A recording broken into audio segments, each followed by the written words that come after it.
Welcome to SOS for Your Life, Emergency Wisdom for Everyday Life. I'm your host, Susie St. Angelo, and thank you for being here. Today's episode is called Grab Your Slice of Financial Independence, and I'll be talking to its author, Monica Scudieri. She's a personal finance coach and author, and the book outlines her financial independence journey, starting with her divorce, $257,000 in marital debt. She was raising two children, and she went through unemployment 3 times in 5 years. And it took her 10 years to reach financial independence, something she feels extremely passionate and strongly about. We have a great conversation for you today and lots of great information and tips. So I hope you'll tune in and stay with us. So this podcast is for you if you know you want to change something. Maybe it's your career, your health, or something else. And you might wonder if this is the right stage or age in life to make that change. And you don't know how to start. Keep listening to my podcast. You'll find 1 or 2 steps and just take baby steps to get there. Or maybe you're one of those people caught in analysis paralysis. I see and understand you. I used to be that way. But know that you can make a difference and get healthier, whatever aspect of health you're going through. So just a reminder, you can find this podcast on Spotify, YouTube, iHeart, Amazon, and Apple platforms. And remember to like, share, and subscribe to this podcast. Thanks so much.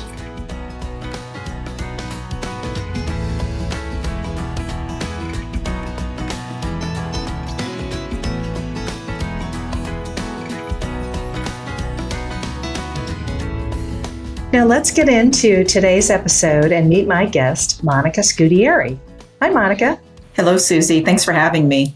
Well, thanks for being on SOS for Your Life, Emergency Wisdom for Everyday Life. I'm eager to talk to you. I enjoyed our short chat not too long ago, and I'm looking forward to getting a little more in depth about it. And so I wanted to, first of all, ask you, can you tell our listeners and viewers a little bit about yourself and what inspires you to become a finance coach and author? Yeah, absolutely. So I, like a lot of people, I started out, I graduated college, I got married, we bought the house, the 2 kids, we adopted a couple of cats and, had the American dream, as they call it. But life happens, and we ended up going through a divorce when my kids were really young. My daughter was in preschool and my son was just starting kindergarten. And part of that was we used a mediator, but part of that was I wanted to keep the house for stability for the kids, as most mothers do. And so I ended up with $257,000 of debt.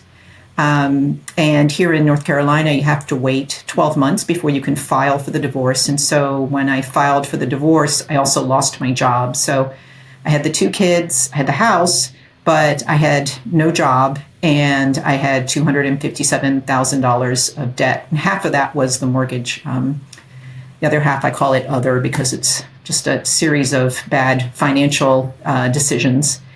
In any case, that is the beginning of my story, and it took me 10 years to not only get out of debt, but also to reach financial independence, and where eventually I quit my corporate job, and I now am a personal finance coach, and I'm an author of Grab Your Slice of Financial Independence, which is my book, and it outlines my 10-year journey, grouping the years into phases so that the reader can also build their path to financial independence. I went through unemployment 3 times in the first 5 years after the divorce. So it was rocky and challenging, but I felt like if I could do it, anyone can do it with all the challenges. And so that's why I do what I do. And I love it. I love working with people. And it's better than any paycheck I've ever had, for sure. Oh, that's great. It's probably very fulfilling and rewarding. And are there certain people you typically enjoy working with more than others, or do you have a niche? So it's an interesting thing. A lot of times people think, oh, if you have people that have six-figure salaries, they're doctors or lawyers that do really well, they know what they're doing. But the truth of the matter is that coaching is not. I mean, we're not taught how to manage our money, and so it's like I even tell my kids, if somebody makes $100,000 and another person makes 500,000, well, but they're spending everything, then they're both at zero. And so a lot of the success is learning how to manage the day to day and understanding the flow of money and what is important to you and having those conversations with people. And so I work a lot with people who are either going through some sort of financial crisis or devastation, like through a divorce. I work with people who are tired of living paycheck to paycheck. They're tired with the debt, but what they're doing is not working and they want to do something different. I work with people who are just looking for a second pair of eyes to look at their cash flow and just to do a one-time audit to understand where are the opportunities, what am I missing to be able to stretch the dollars more and be able to add more joy in my life without sacrificing security for tomorrow. I work with people who are just getting out of college and have their first job and they want to start on the right foot. And it's a nice little graduation present, to give people. And a lot of single people I work with. I have worked with married couples, but my niche are more the single folks. So, yeah. Did you see any of yourself in your clients? Yes. Your former self. My former self, yeah. It's funny, one of my girlfriends, when I went through the divorce, I was sitting there talking with her over a cup of coffee and, crying and, how sad it is that you close that chapter regardless of the reason. And she said to me, she goes, Monica, she goes, you're going to go back to old Monica of who you were before all of this. She goes, but the cool thing is that as you go forward, you're going to find new Monica and she's going to be really kick-ass. And that is 100% true. So for those people that are listening who are in the middle of the storm and just cannot see the light, that, keep putting one foot in front of the other, that you will find that path and it will not always be like this. This is just a point in time. And the good news is that you have the power to control what happens next and the direction you go in. So That's great advice. I was going to ask you, and you can still answer this, what is different about your book than other self-help finance books? So the book came out in September 22, and I've had some really fantastic email posted on, Amazon and Goodreads. But the emails that I get from people personally have been the most insightful because I've had married couples buy 2 copies and they read it separately. They go through the exercise and then they come together and have conversations. And they tell me these are some of the best conversations they've ever had. The single people that read it and they don't, because the book, the way I wrote it like 2 people sitting on the sofa having a cup of coffee. It's very easy to digest. It's very relatable, regardless of where you are in your life. That makes it different. I also, at the end of each year, I publish my net worth for those 10 years. And, mind you, this was now a while ago, but I made that decision because I want people to understand that this is not instant gratification, that you'll see my net worth actually went down a little bit in the beginning, but that because I had my overarching goal, I still kept moving forward. I didn't let that deter me. And so that is, those are the things that make my book different, is that it's made and it's relatable, it's easy to digest. Even people, I had one guy tell me he's not a reader, and he said it was so easy that he read it in a weekend. So and I think that it's, I don't make it complicated. It's not a 400-page book, and I just make it easy. These are easy steps that anyone can do, no matter where you are in your life. Even if you're doing well, there's still nuggets in there that you can grow and learn from. Oh, sure. And possibly something that you could read multiple times, and review. And so what do you think the most common misconception people and perhaps your clients have about money is? Oh, the biggest one is they start with, I can't afford. And right there, when you say stuff like that, I can't afford to go on a vacation, I can't afford fill in the blank, it is a limiting belief. No matter where you are in your life, that is right there, you're cutting the legs out from underneath you. And I'm not going to say you can afford everything, but what I will say is that you can afford anything, just not all at the same time. And so a lot of it is having some hard conversations with yourself, understanding what is really important, what you're willing to do for that, and then take the steps to move forward. And until a person is ready to have that conversation, it's going to be like, like you're on a road trip, but you have no destination. You're just going to keep going in circles and never go anywhere. Sure. Well, and why do so many people struggle with money, even if they make a decent income? Is it because of those limiting beliefs, or just because they haven't been educated, or is there a combination of factors? It's a combination of why people have a hard time with it. We are absolutely not educated. When you think about it, banks and other, credit card companies, they make their money on the interest that you pay on the money that is owed to them. They make money on when you are late. That is their business model. And so there's no reason to teach people how to manage. We here in the States, we are a consumer focused, always trying to be better than the Joneses next door, and the Joneses next door are trying to be better than you, but you don't think about it like that. And so, those types of things, it makes it hard. And then there's scope, that like you hear about scope creep. I used to be in IT, but there's lifestyle creep. And so you get a raise and now you're like, ooh, I can finally fill in the blank, when that's not it at all. And so learning to manage your money, learning the day-to-day stuff is critical. It's absolutely critical. And through the coaching and even my business model, I don't keep people. My business model is that I coach people for 3-4 months, because I want them to learn to build those muscles so they can make decisions no matter what life throws at them. I mean, they can always come back for a one-off, and I have clients that do that. But by and large, what I'm teaching you, you're not going to stay with me like you would with a financial advisor or an accountant, which you would need long term. And you mentioned, that muscle.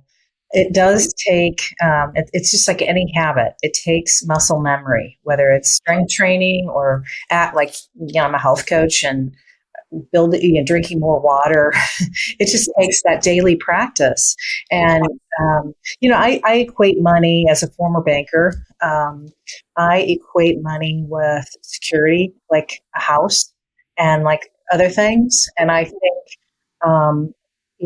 at its heart, money gives us a form of security. How do emotions and psychology play in our finances? Yeah. And that's a big piece of it. A lot of it comes from how we were raised, how we saw our parents manage money. If there were any conversations in the house, if you've been through hardship, and went. It's like I have a friend who was going through, she was going through life doing really well, but then she got married to somebody who had a very high-end lifestyle. He was making really good money, and they were married for 10 years. And so they were doing really high-end vacations. And then they went through a divorce, and now she's having a hard time going back to her life. And my son said to me, he goes, Mom, it's not bad being poor. And I said, it's not bad being poor. I said, what's hard is that you're poor, but then you go to a lifestyle, not that she was poor because she wasn't, but you go to a lifestyle and you can see how things could be, and then you go back. So, so there's a lot of, you have to swallow your pride, and it was the same for me when I went through my divorce and I didn't have a job and I had, 6-figure debt and I have kids and I don't have family in the area. It's a lot. And, I had to get rid of my nice fancy Volvo, and I had to, come down to a, secondhand 4-door nondescript Honda Civic, you got to swallow your pride. You got to do what you have to do. And, like I tell my kids, you have to adult. Sometimes it's no fun. Yeah, you do. You have to adult or reparent, and what I like about this podcast and also what I do is I view um, our health as everything that contributes to it, not just diet and exercise and drinking the water. It is lifestyle, and it's simple steps that you just repeatedly do that become common, and you see changes. And it's not taking big things and doing big things right away, because you're setting yourself up for failure. And a lot of times what I have to tell people who aren't seeing progress right away is, don't feel bad. Don't shame yourself. Don't blame yourself. It's a process.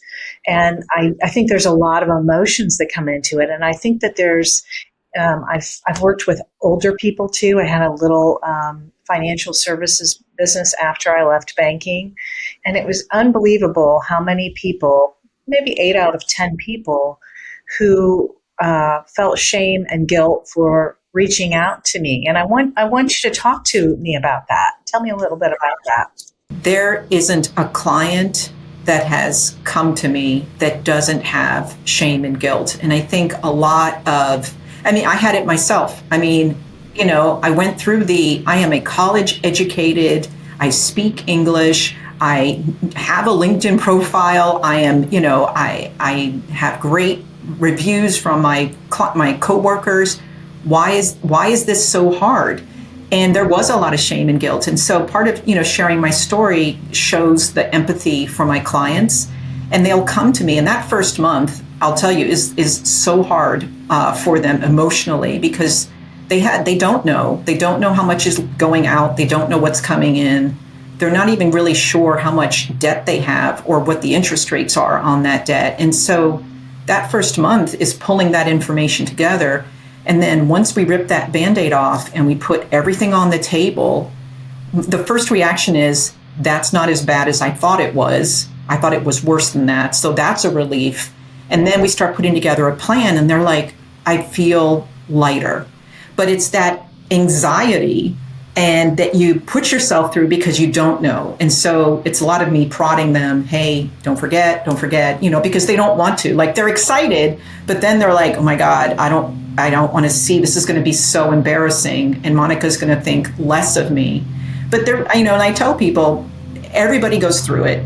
The shame and guilt is incredibly common, and that it's never as bad as you think. And if I could get over $257,000 of debt by myself, then you can do this. Well, so what I noticed, I was on the banking center side first in my career, and then I transitioned to private banking, and then it was a soft landing to this financial services business. And what I found in private banking, I was dealing more with men, and their wives would call and ask for things, but it was more men.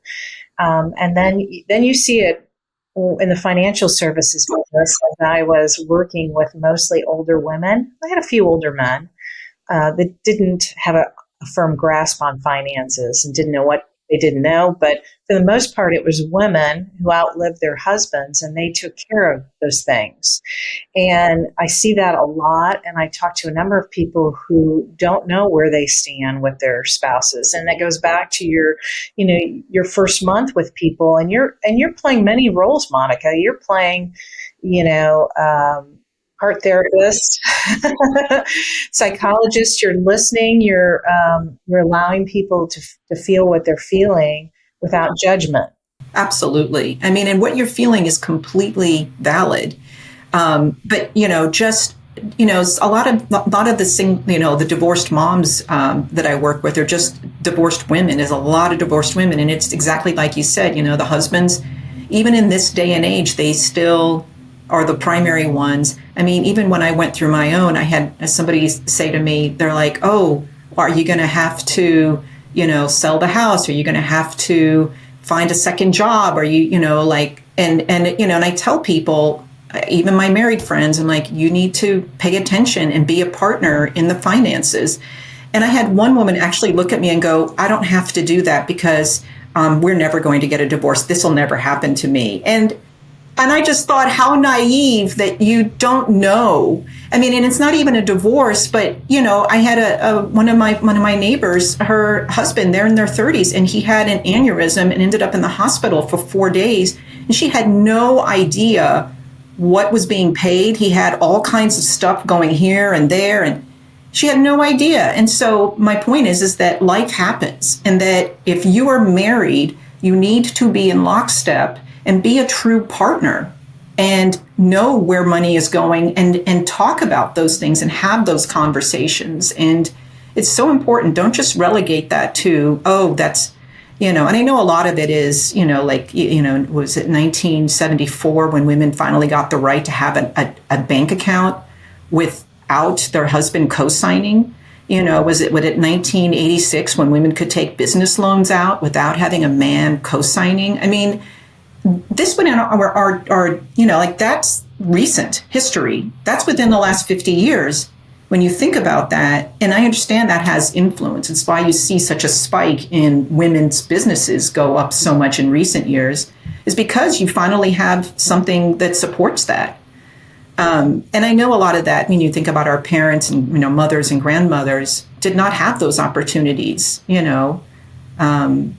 had they had them, it would be different for us. But so, a lot of that is just me educating people and understanding what they have. And please don't throw that away. Women of the past have worked very hard to get those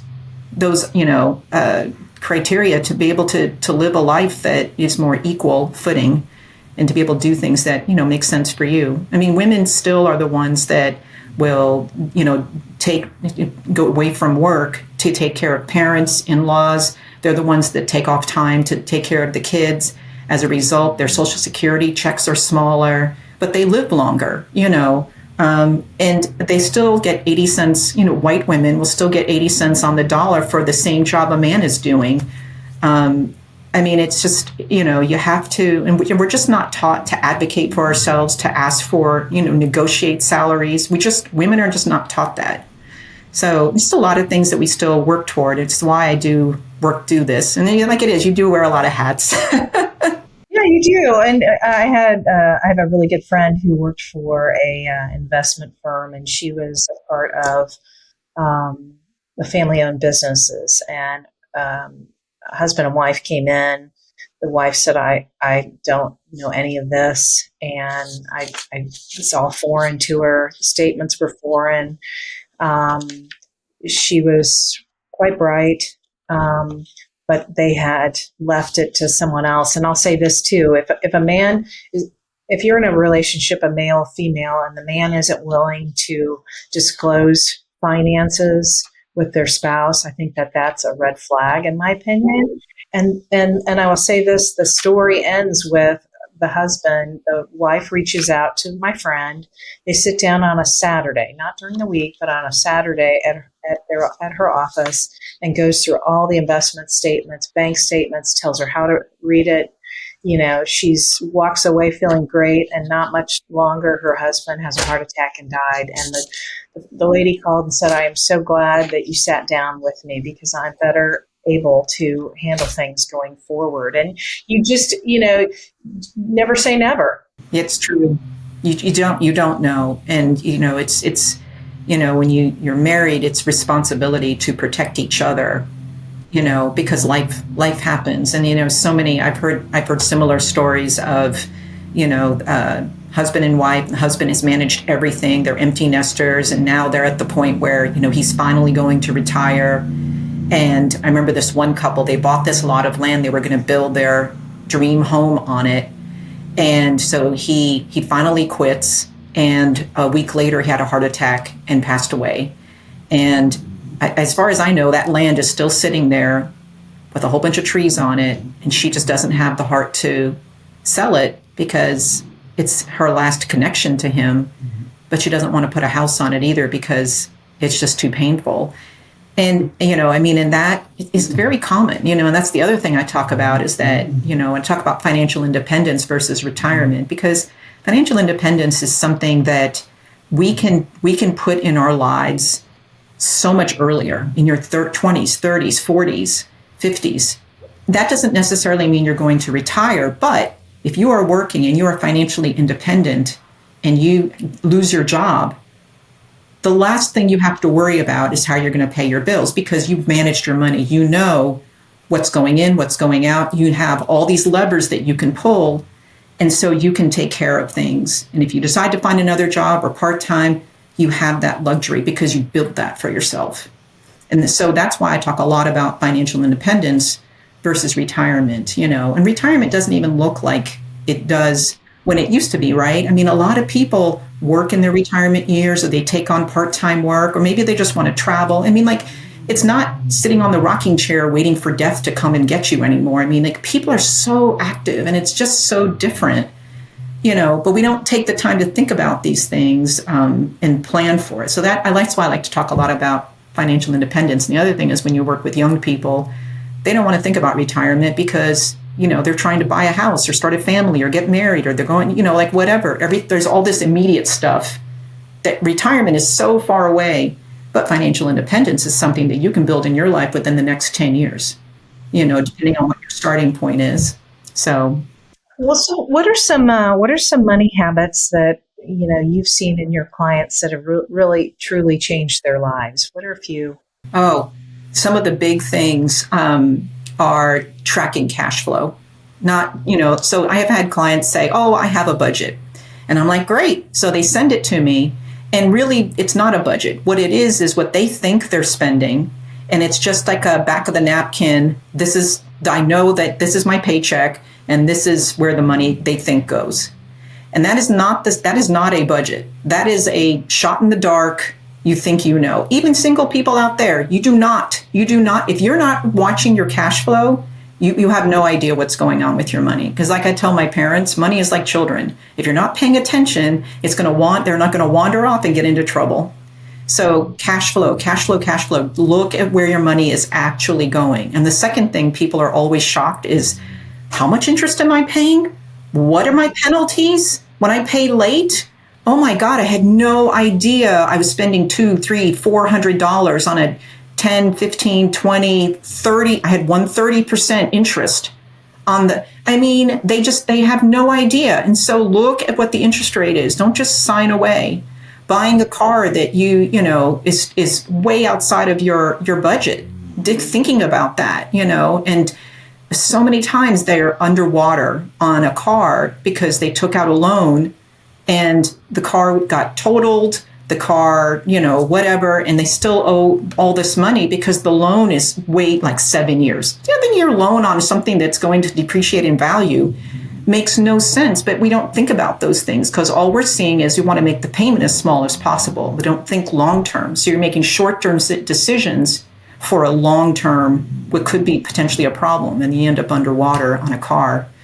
Those are probably the big things. And then, after that is, just a lot of strategy about how do we proceed forward based on how they feel, what their risk level is, where they are in life, where they want to be, what that starting point is. And there's all of that because it's that's one of the things about coaching is that it's not a one size fits all. You cannot just build one program and say, everybody use this.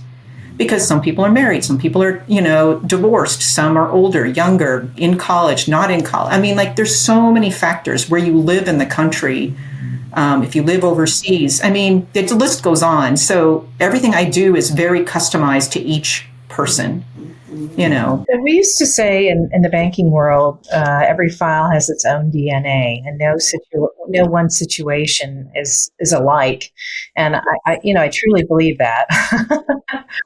So, what are some effective strategies for getting out of debt without, exposing your whole book? But what are a couple strategies you would have? Yeah. So like the first thing is an audit of your situation. Be very honest.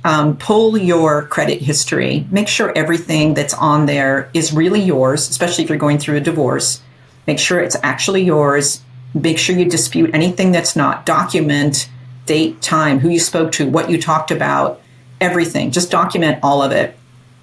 And I would say that's the very first thing. And then make yourself a list of how much is the payoff amount? How much is the minimum payment per month? What is the interest rate? And look at that. And then think about, put it all in order. Is this an auto loan? Is this a, school loan? Is this a credit card? And categorize these things. And then put it in order of how you're going to pay this off. And, the snowball, avalanche, like all of those terms that, we use. And depending on who I'm working with, and are they an instant gratification person, comes into play. I mean, start paying off those debts and make that a priority, because that interest is the fastest way to get money back in your pocket, and getting rid of that interest.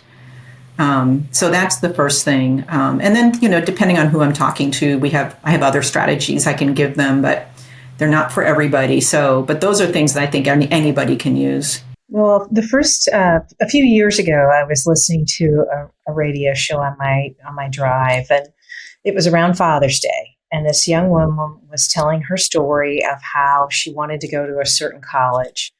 And, it was out of state. And her parents said, no, you're going to go to an in-state school. The cost is more affordable. We can do that. That's what we budgeted for. And, she was mad and all that. And so she got out of college, got her job. And it was a rude awakening for her, actually in a positive way, to see that she could get an apartment and buy a car on her own, because she didn't have student loan debt, because she went to a different school. She walked away not having any, and that was her Father's Day thank you to him, is to record this, and she saw how much her friends and peers were struggling because they had taken on debt themselves during college, or that they had decided to go to a school. And I know student loan could be a whole nother story, but I think it just accentuates the conversation, having the conversation earlier too with your kids. And so I don't know if you want to speak to that, but I just really always bring up that story because it really hits home. And when kids see that, how much better off they are than their peers that are struggling. Peers can't go out for dinner and drinks and do those type of things. It's 100%. And I went through a similar thing with my daughter, who, initially she was like all about going to university straight away after high school. And I kept saying, try community college, get those years out of the way and those credits, and then you can transfer in as a junior somewhere else. And she's like a lot of 18, 19. Well, now she's older, but back then she didn't want to hear mom and what you're saying, and it's just like your story. And one of her classmates said, why don't you try going to community college and just knock out the basics and then transfer? And she goes, oh, well, my mom suggested the same thing. And he goes, oh, well, your mom sounds like she knows what she's talking about. And my daughter's reaction was, shh, don't say that too loud. We don't tell mom that. But she ultimately did change her mind. She ultimately did go to community college and then transferred to university in state. And she actually, when she finished her first year at the university level, her junior year, she actually called me and said, Mom, I cannot believe, I was doing the math and I can't believe how much money I saved, by not going to university straight away. And she looks at her friends and, classmates who are just inundated with college loans, and they don't even know how to do laundry. They don't know how to, the basics of cooking and stuff like that. And so when I talk to clients, I say the rule of thumb for me is, because, for some careers, college is important. But it's not for everything. So, make that determination. Is it really going to give you this bigger salary? Does it make economic sense? Because not necessarily will. And the second thing I'll say is that if you do need to go and get a loan, I would say, to rule of thumb, to cap yourself at what you would earn the very first year in that profession, which is going to be fairly small. And so I would say, don't let yourself go beyond that.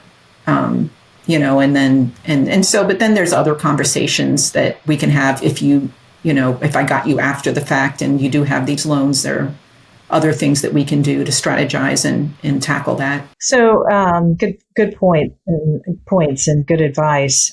So you've got this book, Grab Your Slice, Yes. Financial Independence. Yeah. Yes. Have you thought about doing a follow-up book of, even the stories that and the people you've worked with? Obviously you can change the names of the people, but yeah. So anybody I work with, everything is confidential. I don't repeat, but I do use kind of general terms of, like the part of the country they live to kind of give an equivalent, the cost of living and, where people are in that in that time of life.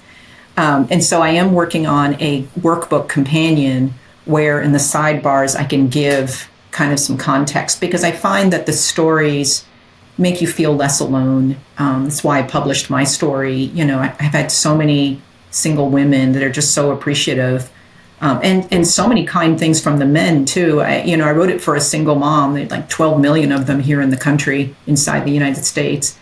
But a lot of married men really appreciate and have written some beautiful things as far as reviews go. So yeah, I am working on a workbook companion. And what's nice about it is that the book is limited to those 10 years after divorce. But with the workbook, I can give a bit more definition. I can talk about the years before. I can talk about what happens after you reach financial independence, talk about the one more year syndrome that I suffered from for 4 years. It's because there's a lot of change in there. And so I am excited about that. I'm also going to put in some context as far as different laws that have come about and, how that shapes our mindset and how we're raised and just to, it's just really interesting history and where, to appreciate what we do have today. Absolutely. I don't know you well, but I know that, you obviously took these steps to get to where you are, and it took a lot of self-awareness, self-respect, discipline, a lot of discipline that it's hard. It's hard. And if that's a muscle you don't have or haven't used in a while, it's even harder. I will say, when I talk to people when they're not ready, I tell them, if your best friend came to you with this problem, what would you tell them to do? How would you treat them? Because a lot of times they come to me and are like, I can't believe I'm such an idiot. And all this. And I'm like, if your best friend came to you, you would never talk to them that way. And so to treat yourself like your own best friend and do the things you would want to see in your best friend. And that mindset shift was really eye-opening to myself, because I went through the same thing. So, yeah. That's good advice about a lot of things. Oh, yeah. 100%. I wrote that down. So, so what's one of the best financial advice you've been given? Have you received financial advice through this process? So yes, the coaching, when I went through my divorce, a friend of mine, coworker, actually sat with me for the first 3 months and taught me a lot about cash flow and recording it and how you make a budget from the cash flow and what that looks like. And I skipped over a lot of the mistakes that I would have had he not done that with me. And so, I always give a little nod to him. Part of this book is giving him a little nod, which he wasn't a coach, but he's just, you're struggling and let me help you. And the other thing I learned, and this is, my CPA, who I've had for 20 years, is very pro women and moms. And one of the great things, we become friends after 20 years. And I remember, and this is in the book actually, is I finally got to a point where I could finally sell my house and downsize. And that took many, many years. And so I sold the house. I bought this smaller house. And then you have that period where you're kind of packing and planning. And in that period, my car died.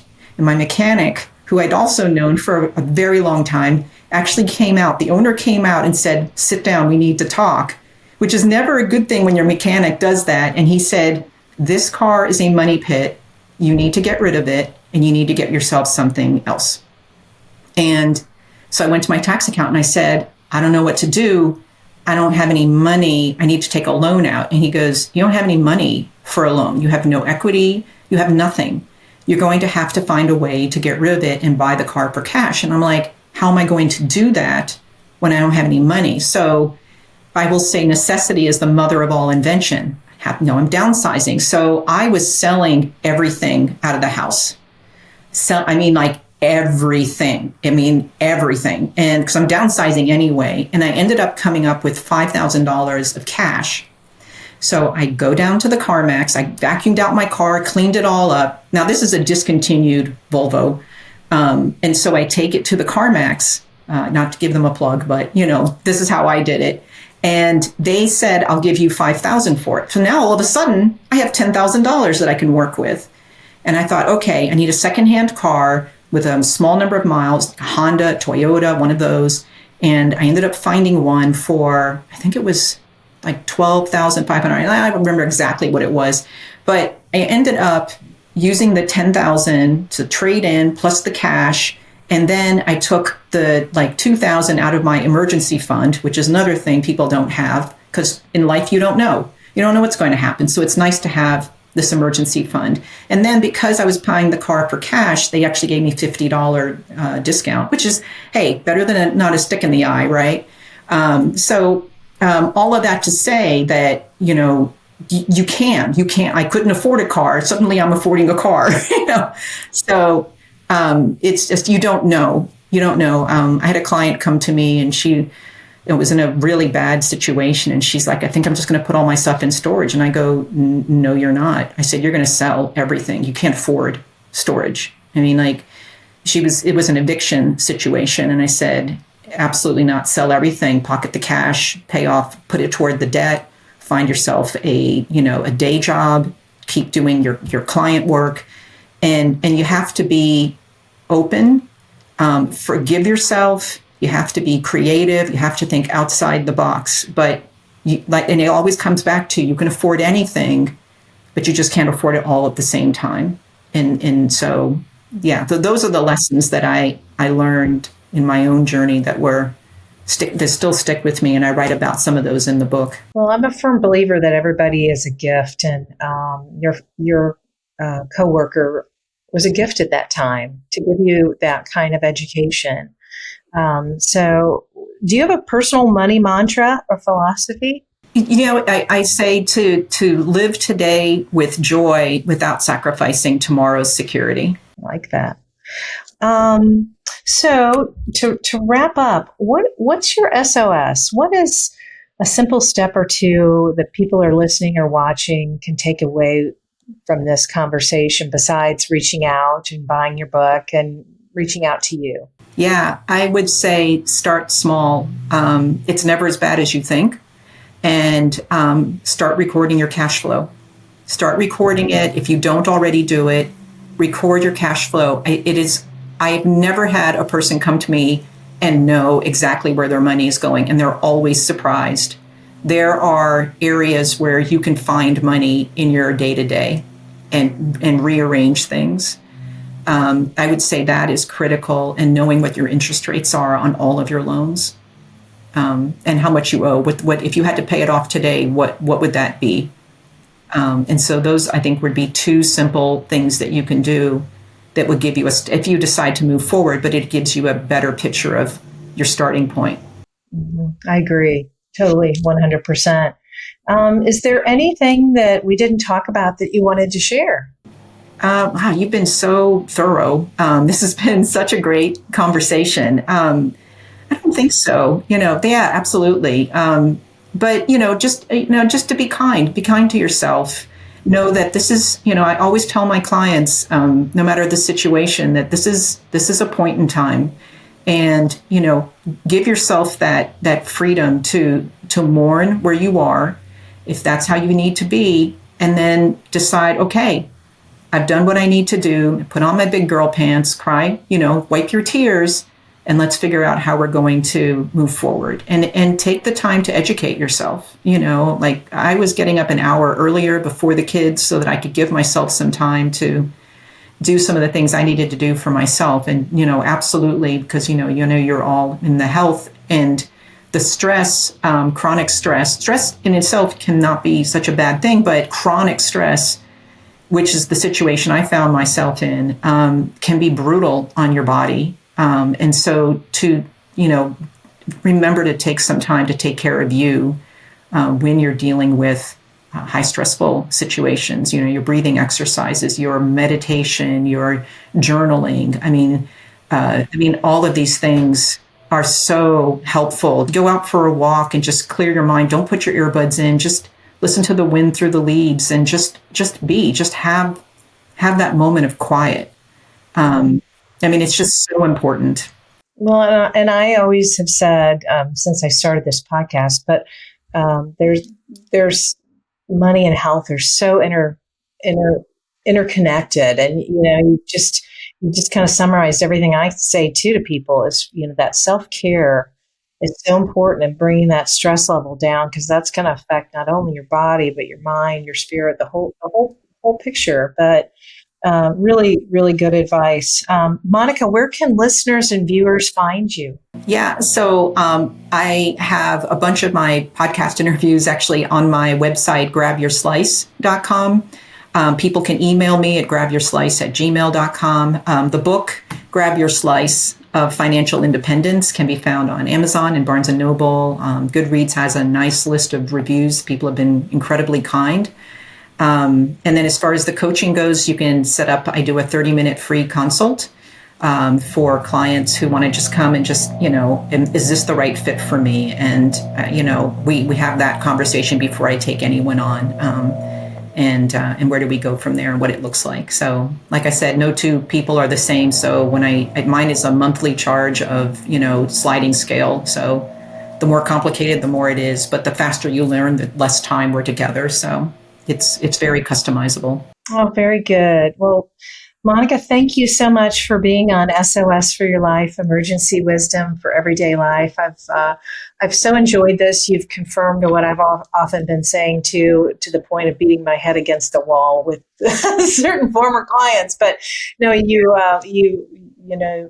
I think everyone would benefit from reading your book and taking those SOS steps. And so I hope that our paths cross again, and I wish you all the best. Thank you so much. It's been a pleasure being on here. Thank you. You're welcome.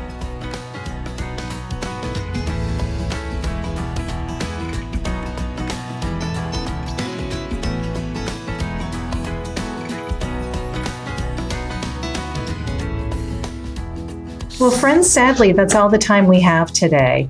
Thank you for listening and watching SOS for Your Life, Emergency Wisdom for Everyday Life.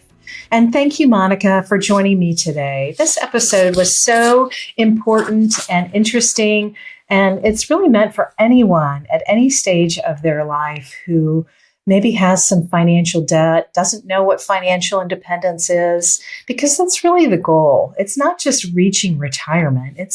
It's knowing that we have financial independence and that if something comes about, we can handle it. It's learning new skills. It's also, thinking about our limiting beliefs and things that we thought were true that aren't true about finance, and putting in baby steps and making those habits. So a reminder on how you can support this podcast: like, share, and subscribe. Send me a review or a question, and your question might be answered in an upcoming episode.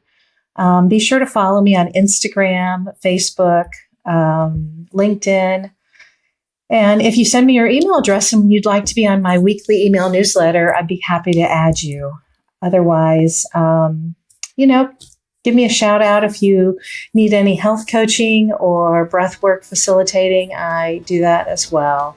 So until next time, I hope our paths cross again. Take care and have a great day.